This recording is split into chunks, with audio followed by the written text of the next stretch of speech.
Childcare continues to be a topic of concern throughout the country. A recent report revealed the steps Maine has made to improve childcare.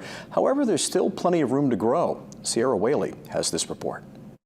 According to a recent report, Maine ranks 12th overall in the country when it comes to child well-being. However, inaccessible and unaffordable child care still remains an issue. The system is broken, and I think we've been reporting the same thing here in Maine for quite some time. The 2023 Kids Count National Data Book revealed the inconsistencies with child care in Maine, and advocates from the Maine Children's Alliance say current circumstances cost the American economy. It's in our interest that kids go to these preschool programs and are prepared to learn and are prepared to succeed in school. However, in some cases, another problem seems to be in the way of that. People are not able to find workers, so even if there are classroom spaces, in a center, childcare, there's not enough teachers to keep it open or not enough teachers to keep the hours that are good for parents. LD 1726 is a bill that has passed in the House and Senate and could improve working conditions in childcare and bring more opportunities to parents. It provides additional funding for wages.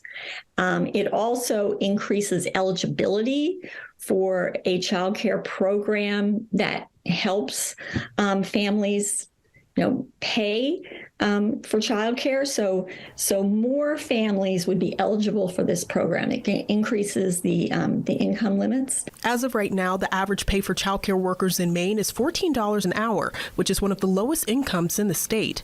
Heminger says the pandemic didn't help. About 15% of families noted that they had some kind of problem that then became a work problem because of the absence of childcare or the kid had to be sent home. Although some strides have been made, there's a long way to go to improve childcare in Maine. Advocates advise parents to speak up about their difficulties. Be active themselves in looking and do as much as they can, but also to be active politically and to get that word out there and tell their story, because that's important. Sierra Whaley, WABI TV5 News, Augusta.